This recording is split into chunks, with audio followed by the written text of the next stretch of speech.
إن الحمد لله نحمده ونستعينه ونستغفره ونستهديه ونعوذ به من شرور أنفسنا ومن سيئات أعمالنا.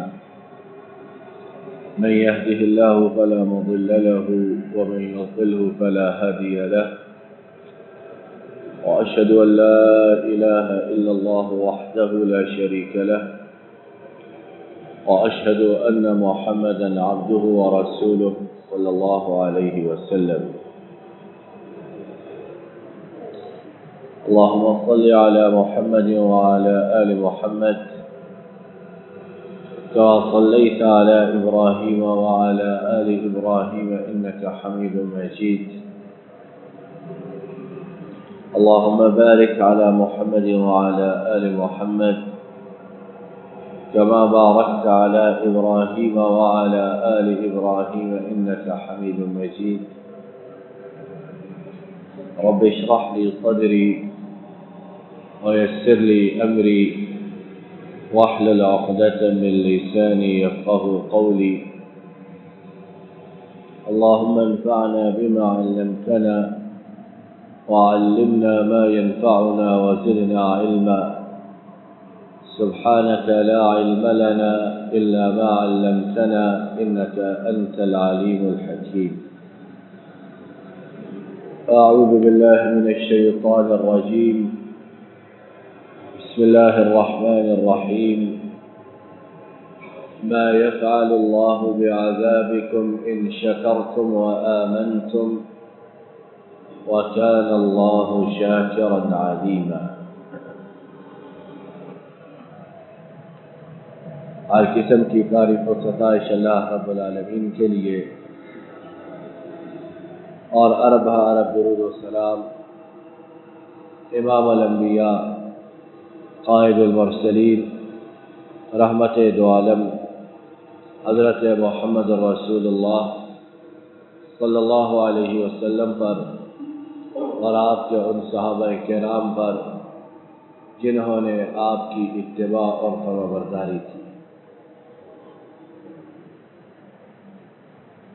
اگر ہم اللہ تعالیٰ کی نعمتوں کا اپنے آپ پر شمار کرنا شروع کریں،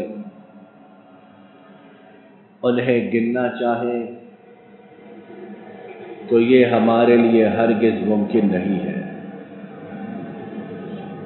وَإِن تَعُدُّوا نِعْمَةَ اللَّهِ لَا تُحْصُوهَا.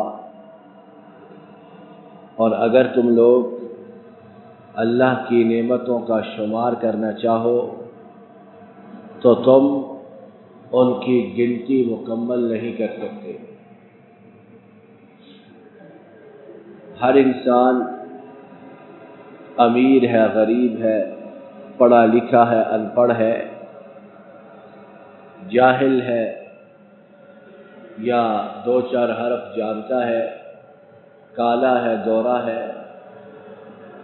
اس بات سے قطع نظر کہ اس کے پاس دوسروں سے نعمتیں کم ہیں یا زیادہ ہیں، ہمارے پاس اللہ کی طرف سے بنیادی اساسی نعمتیں اتنی زیادہ ہیں کہ ہم مرتے دم تک ان پر اللہ کا شکر ادا کرتے رہیں تو ہم اللہ کا شکر نہیں کر سکتے. یہ سانس جو میرے اور آپ کے اندر آ اور جا رہا ہے، ہمیں پتہ ہے اس سانس کے آنے اور جانے کی کیا قیمت ہے. ذرا ان سے پوچھئے جو وینٹیلیٹرز پر ہیں، ان سے پوچھئے جو سانس کی بیماریوں میں مبتلا ہیں کہ سانس ایک دفعہ اندر لے جانا پھر لے کر آنا ان کے لیے کتنا دشوار اور مشکل ہے. اللہ تعالیٰ نے یہ دو آنکھیں دی ہیں دیکھنے کے لیے. ان سے پوچھئے جن کی نگاہوں کے سامنے دنیا اندھیر ہے. اللہ تعالیٰ نے یہ زبان، خوبصورت چہرہ، ہاتھ، قدم دماغ، باقی جسم کے اعضاء بالکل متناسب رکھے ہیں، توازن کے ساتھ رکھے ہیں۔ یہ کس لیے؟ اس لیے کہ یہ اللہ کی نعمتیں اور میں آپ ان کا شکر ادا کریں۔ لیکن افسوس کی بات یہ کہ ہم میں سے بہت سے دن رات باویلا اللہ تعالیٰ کا شکوہ، لوگوں کا شکوہ، زمانے کا شکوہ وہ کرتے تھکتے نہیں ہیں۔ تھوڑا سا کاروبار میں اونچ نیچ ہو جائے، تھوڑی سی معمولی سی صحت میں خرابی ہو جائے، تھوڑی سی کوئی گھریلو پریشانی آ جائے، اور ہم نہیں کہتے کہ انسان ان بیماریوں پریشانیوں کو چیخ چیخ کر بلائے، یہ ہرگز مطلب نہیں۔ مقصد یہ کہ اللہ تعالیٰ مجھے آپ ہم سب کو ہمیشہ چھوٹی سے چھوٹی بیماری، آفت بیماری سے، پریشانی سے دور رکھے۔ لیکن آ جائے اگر تو بجائے یہ کہ واویلا، نوح و ماتم اور اللہ کے بارے میں نامناسب اور بعض بیوقوف تو کفریہ حد تک کلمات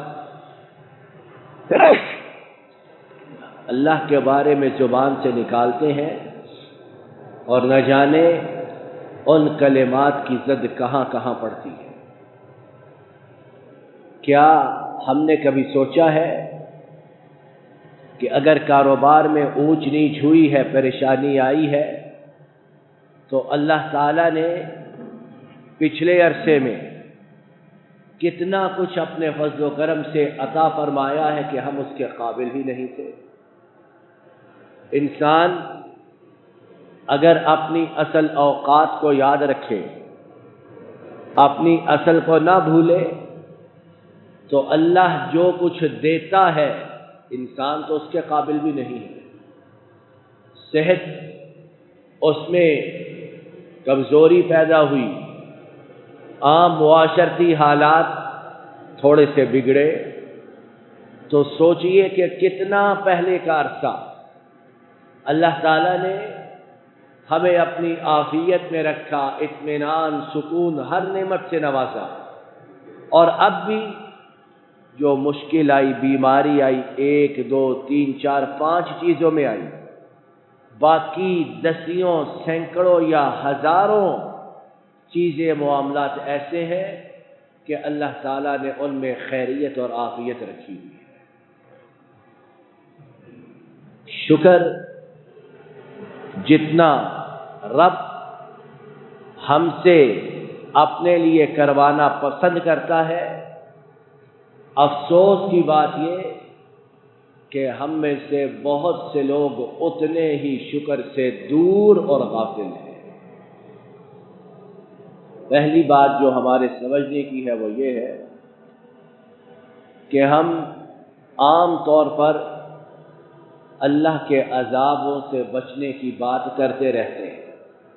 بڑی اچھی بات ہے اور ہونی بھی چاہیے، اور ہر انسان اس کا یہ ماٹو، شعار، سمبل ہونا چاہیے کہ اللہ تعالیٰ اسے عذابوں سے محفوظ رکھے۔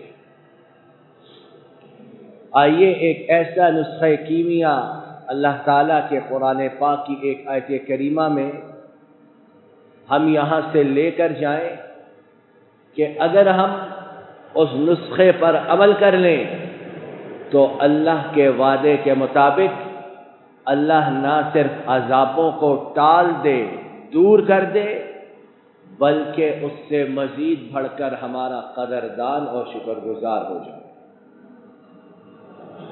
ایک یہ ہے کہ بندہ اللہ کا شکر گزار ہو، بہت بڑی نعمت ہے، اور اس سے بدرجہ بڑی نعمت کہ اللہ بندے کا شکر گزار اور قدردان ہو جائے، یہ تو اسے ہی ملتی ہے جو بڑی قسمت والا۔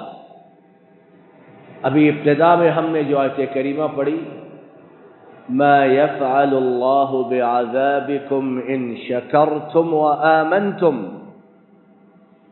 لوگو اللہ نے تمہیں عذاب دے کر کیا کرنا ہے؟ کیا کرنا ہے؟ معاذ اللہ انتقام لینا ہے یا بدلہ چکانا ہے یا اسے لذت آتی ہے تکلیف میں مبتلا کر کے؟ جتنا وہ اپنی مخلوق پر مہربان ہے، ساری دنیا کی مائیں اکٹھی ہو جائیں، ان کی شفقت اپنے بچوں پر اتنی نہیں جتنی اللہ کی اپنی مخلوق پر ہے۔ اللہ نے تمہیں عذاب دے کر کیا کرنا ہے؟ اگر تم کیا کرو؟ اللہ کے شکر گزار بندے بن جاؤ اور ایمان لے آؤ، پکا پختہ ایمان، توحید والا، شرک سے خالی، اور شکر اس طرح کہ جس طرح اللہ پسند کرتا ہے، دکھاوے کا شکر نہیں، ریا نمود و نمائش کا شکر نہیں، ظاہری کھوکھلا شکر نہیں، دل کی گہرائیوں سے شکر۔ اور ابھی ہم سنیں گے انشاءاللہ کہ حقیقی شکر سے کیا مراد ہے۔ تو جو بندہ دو کام کرے، شکر گزار بن جائے اللہ کا حقیقی، اور ایمان لے آئے، اللہ نے اسے عذابوں سے نجات اور چھٹکارے کی بشارت دی ہے۔ اور اس سے مزید پڑھ کر فرمایا وَكَانَ اللَّهُ شَاكِرًا عَلِيمًا، اور تمہارا رب بہت زیادہ قدردان اور بہت زیادہ جاننے والا ہے۔ مطلب کیا؟ کہ جو بندہ ایمان لے آئے، شکر گزار بن جائے، عذاب تو ٹلیں گے ہی، اللہ کی طرف سے ضمانت ہے، اس کے ساتھ یہ کہ اللہ کے فضل و کرم سے اللہ خود اپنے اس بندے کا قدردان اور شکر گزار بن جائے گا۔ دوسری بات میرے آپ کے سمجھنے کی یہ ہے کہ یہ وبا بیماری جس سے ابھی ہم پچھلے 5-6 مہینوں سے گزرے ہیں، اور اللہ تعالیٰ آئندہ ہم سب کو، ہمارے اہل و عیال، معاشرے، ملک و ملت اور تمام امت کو اس سے ہمیشہ کے لیے محفوظ رکھے۔ ہم دیکھ رہے ہیں کہ ہمارے گرد و پیش میں بعض ملکوں میں یہ وبا بیماری شدت سے جاری ہے، افاقے کی بجائے اضافہ ہے۔ اگر اللہ نے ہمارے ہاں عافیت رکھی ہے، ہمیں بچایا ہوا ہے، تو کیا ہم اللہ کی اس نعمت کے شکر گزار ہو رہے ہیں؟ اللہ تعالیٰ معاف کرے، انفرادی اجتماعی سطح پر اچھے لوگ بھی موجود ہیں لیکن ان کی تعداد تھوڑی ہے۔ انفرادی اجتماعی سطح پر اللہ تعالیٰ کی یہ جو عظیم نعمت ہے، اس وبا سے بچاؤ، حفاظت کی، اور بے شمار دوسری نعمتیں، اس کے متعلق بہت سے لوگوں کو شکر کرنے کی توفیق نہیں مل رہی، اور بڑے بے وقوف ایسے بھی ہیں جو یہ سمجھتے ہیں کہ یہ جتنا آفت سے بچاؤ، بیماری سے ہم بچے ہوئے ہیں، یہ ہماری حکمت عملی اور پلاننگ کا نتیجہ ہے، ہمارے زور بازو اور ہماری عقل عقل کا نتیجہ ہے۔ اور اللہ تعالیٰ بھی پردہ پوشی فرمانے والے ہیں، وگرنہ اندھوں کو بھی پتا ہے کہ ہمارے پلے ہے کیا، اندھوں کو بھی پتا ہے کہ ہمارے پلے ہے کیا۔ جب بیماری آئی اور تھوڑا سا بیماری نے زور پکڑا تو ہر طرف سے ہاتھ کھڑے کر دیے گئے کہ ہر کوئی اپنا بچاؤ خود کرے، ہمارے پلے کچھ نہیں ہے۔ اور اب جب کہ اللہ نے اس بیماری سے ہماری حفاظت کا اپنی طرف سے بندوبست فرمایا، تو اب بہت سی جگہوں پر اس بات پر زور دیا جاتا ہے کہ یہ ہماری حکمت عملی تھی۔ آئیے اللہ تعالیٰ کا فرمان سنتے ہیں۔ اللہ تعالیٰ نے کیا ارشاد فرمایا؟ لَئِن شَكَرْتُمْ لَأَزِيدَنَّكُمْ وَلَئِن كَفَرْتُمْ إِنَّ عَذَابِي لَشَدِيدٌ۔ فرمایا اگر شکر گزار بن جاؤ گے، اگر نعمتوں پر دل کی گہرائیوں سے میرا شکر کرو گے تو میں نعمتوں میں اضافہ کر دوں گا۔ یہاں میرے آپ کے بات سمجھنے کی یہ ہے کہ اللہ کے سوا کوئی نعمتوں میں اضافہ کر سکتا ہے؟ بولیے، کر سکتا ہے؟ اور اگر کوئی بفرض محال کوئی کسی کو کچھ دے بھی دے تو کتنے عرصے تک دے سکتا ہے؟ ہم تو کسی کو 1 مرتبہ 2 مرتبہ 3 مرتبہ کچھ دے دیں، چوتھی مرتبہ دل کرتا ہے اسے اٹھا کر باہر پھینکیں، یہ جان ہی نہیں چھوڑ رہا ہے۔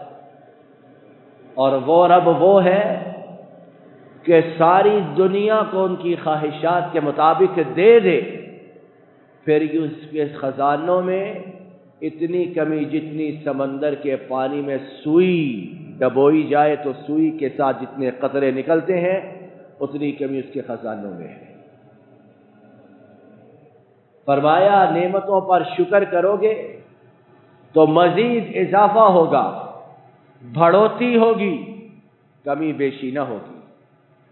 اور اگر کفران نعمت کیا، اگر کہا کہ یہ تو ہم نے کیا ہے، اس میں دوسروں کا کیا دخل ہے، اللہ کا کیا معاذ اللہ فضل ہے، یہ ہماری عقل کل، ہماری قوت بازو، ہماری پلاننگ، ہماری حکمت عملی، تو فرمایا یاد رکھو کہ پھر اللہ کا عذاب بہت شدید ہے، اور جب اللہ کا عذاب آ جائے تو پھر ساری دنیا مل جائے اس سے کوئی چھٹکارا نہیں دلا سکتا ہے۔ اللہ محفوظ رکھے۔ مثال سے بات سمجھتے ہیں، گھر میں چھوٹی سی بیماری آ جائے، اللہ تعالیٰ سب کو محفوظ رکھے، چھوٹی سی بیماری آ جائے، انسان علاج کرا کرا کے پگلا ہو جائے، افاقہ نہ ہو، صحت واپس نہ آئے تو کہاں جائے گا؟ کہاں جائے گا؟ اور یہ کوئی فضائی خیالی باتیں نہیں، ہمارے روزمرہ زندگی کے مشاہدات ہیں کہ کتنی ایسی بیماریاں جو بظاہر دیکھنے میں معمولی لگتی، کتنے ہی انسان ان کی وجہ سے اللہ کا حکم اور پھر ان کی وجہ سے جان سے ہاتھ دھو بیٹھتے ہیں۔ مطلب کیا؟ کہ جب اللہ کی پکڑ آ جائے، عذاب آ جائے، اللہ کا حکم آ جائے تو پھر صرف بہانہ بنتا ہے، پھر صرف بہانہ بنتا ہے، اور کوئی بھی اللہ کی پکڑ سے گرفت سے بچا نہیں سکتا ہے۔ تیسری بات، تیسرا نقطہ میرے آپ کے سمجھنا چاہیے کہ ابھی جو ہم نے شکر کی بات کی کہ ہمیں اللہ کا حقیقی شکر گزار بننا ہے تاکہ نعمتوں میں اضافہ ہو اور اللہ کے عذاب سے گرفت سے ہم محفوظ رہیں، یہ شکر کیا چیز ہے؟ شکر کیا چیز ہے؟ اور امام راغب اصفہانی اور دوسرے ائمہ نے کتنی بہترین بات ارشاد فرمائی۔ فرمایا قید النعم بالشکر، کہا اگر نعمتوں کا دوام چاہتے ہو، نعمتوں کا تسلسل چاہتے ہو، یہ چاہتے ہو کہ نعمتیں کبھی ختم نہ ہو، تو انہیں شکر کی بیڑیاں پہنا دو، اتنا اللہ کا شکر کرو کہ وہ نعمتیں تم سے کبھی روٹھنے نہ پائیں، کبھی تم سے دور نہ جائیں، کبھی تم سے چھینی نہ جائیں۔ اب جب ہم نے یہ بات سنی شکر کی، تو شکر ہے کیا؟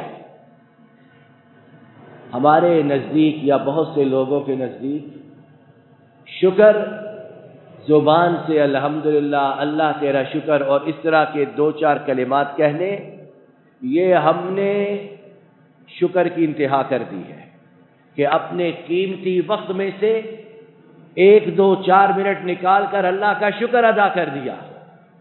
اے اللہ، اب آپ مزید ہم سے کیا چاہتے ہیں؟ ہم نے تو آپ کے شکر کی انتہا کر دی کہ عربی میں بھی الحمدللہ کہہ دیا، اردو میں بھی کہہ دیا، اور اگر کوئی انگریزی بولنے والا ہے اس نے انگریزی میں بھی 2-4 لفظ کہہ دیے، تو گویا شکر کی انتہا ہو گئی۔ اور بعض بیوقوف ایسے بھی ہیں کہ اگر زبان سے نہ کہیں تو دل سے یہ ضرور سمجھتے ہیں کہ میں نے اللہ پر بڑا احسان کیا ہے، کہ شکر ادا کر دیا ہے۔ یاد رکھیے، شکر کا یہ مفہوم، شکر کا یہ معنی، شکر کا یہ تصور ناقص ہے، غیر مکمل ہے۔ شکر کیا ہے؟ شکر یہ ہے کہ زبان حال سے، زبان قال سے بھی، زبان سے بھی اللہ کا شکر ادا کریں، اور میرے اور آپ کے بدن کا انگ انگ، ایک ایک عضو، ایک ایک حصہ، وہ بھی اللہ کے شکر میں رنگ جائے۔ اور اگر ہم اس طرح نہیں کرتے ہیں تو ہمارا شکر ناقص ہے، اور نہ جانے اللہ کے ہاں قابل قبول ہے بھی کہ نہیں۔ کیا مراد پورے شکر کی؟ پورا شکر یہ کہ ہم سر کی چوٹی سے لے کر قدموں تک اپنے تمام معاملات کو اس طرح رکھیں جس طرح کہ اللہ نے رکھنے کا حکم دیا ہے۔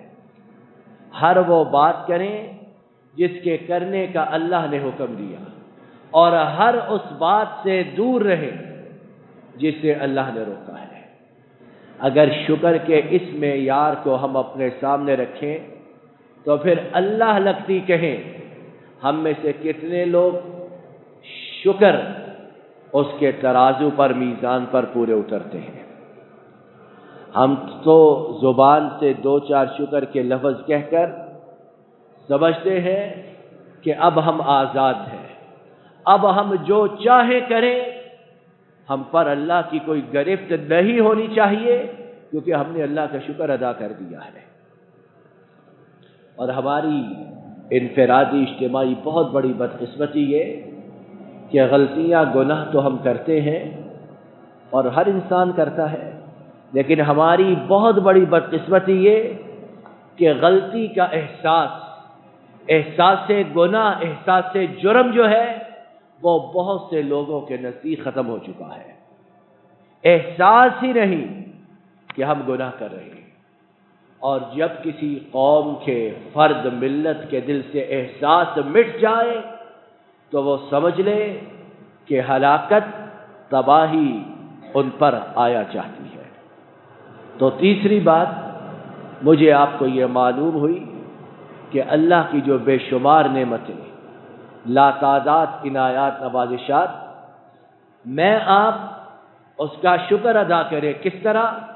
زبان سے بھی، اور ہمارے بدن کا، جسم کا انگ انگ اللہ کے شکر اور اللہ تعالیٰ کے روبرو جھک جائے، اس طرح جس طرح کہ وہ چاہتے ہیں کہ تمام احکامات پر عمل کیا جائے، اور جن باتوں سے روکا ہے ان باتوں سے رک جایا جائے۔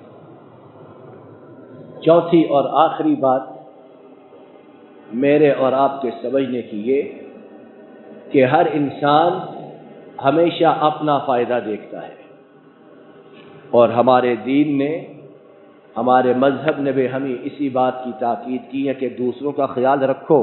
بڑی اچھی بات ہے، لیکن حقیقت میں اپنے آپ کو اللہ کے عذاب سے، جہنم سے بچانے کی فکر کرو۔ یہ شکر جو ہے یہ ہم اپنے فائدے کے لیے کرتے ہیں یا کسی اور کے فائدے کے لیے؟ اپنے فائدے کے لیے۔ تو اگر کوئی انسان اپنے آپ کو عقل مند کہتا ہے، دانشمند، غور و فکر کرنے والا، خرد رکھنے والا کہتا ہے، تو اس کی عقل کا تقاضا یہ ہے کہ وہ اللہ کا شکر گزار بنے۔ ویسے بڑے بڑے دانشور بنے پھرتے ہیں، انٹلیکچوئلز کہلاتے ہیں، اگر یہ عقل کی بات ان کی سمجھ میں نہیں آتی تو کہاں کی دانش اور کہاں کی عقل؟ کہ اگر ہم اپنے فائدے کے لیے اللہ کا شکر ادا نہ کریں اور صحیح معنوں میں شکر گزار نہ بن جائیں تو پھر ہم سے زیادہ احمق اور بیوقوف کون ہوگا۔ اللہ تعالیٰ اپنے فضل و کرم سے مجھے آپ کو اس بات کی توفیق عطا فرمائے۔ وآخر دعوانا ان الحمد للہ۔ ان الحمد للہ نحمده ونستعینه ونستغفره ونستهديه ونعوذ به من شرور انفسنا ومن سيئات اعمالنا، من يهده الله فلا مضل له ومن يضلله فلا هادي له، وأشهد أن لا إله إلا الله وحده لا شريك له، وأشهد أن محمدا عبده ورسوله صلى الله عليه وسلم. إن الله وملائكته يصلون على النبي يا أيها الذين آمنوا صلوا عليه وسلموا تسليما. اللهم صل وسلم وبارك على عبدك ورسولك محمد صلى الله عليه وسلم. اللهم أعز الإسلام والمسلمين وأذل الشرك والمشركين ودمر أعداء الدين وانصر عبادك الموحدين. اے اللہ تمام بیماروں کو شفا عطا فرما، بے روزگاروں کو رزق حلال و فراخ عطا فرما، بے ہدایتوں کو ہدایت عطا فرما، بے اولادوں کو نیک صالح متقی اولاد عطا فرما، ارشاحالوں کی پریشانیوں کو دور فرما۔ اے اللہ آنے والے مصائب سے، آنے والی مشکلات سے ہماری حفاظت فرما۔ جن آفات میں، مشکلات میں، بیماریوں میں ہم مبتلا ہیں ان سے ہمیں مکمل طور پر نجات عطا فرما۔ اے اللہ ہمارے ملک کی حفاظت فرما، ہمارے ملک میں امن و امان فرما، ہمارے ملک کے بہی خواہوں کو، ہمدردوں کو سرفراز و سربلند فرما، ملک و ملت کے دشمنوں کو، غداروں کو نیست و نابود فرما۔ اے اللہ تمام کائنات کے مسلمان مظلوم و مقہور ان کی مدد فرما، ان پر ظلم و ستم کرنے والوں کو نیست و نابود فرما۔ ربنا ظلمنا انفسنا وان لم تغفر لنا وترحمنا لنكونن من الخاسرين. ربنا آتنا في الدنيا حسنة وفي الآخرة حسنة وقنا عذاب النار. سبحان ربك رب العزة عما يصفون وسلام على المرسلين والحمد لله رب العالمين.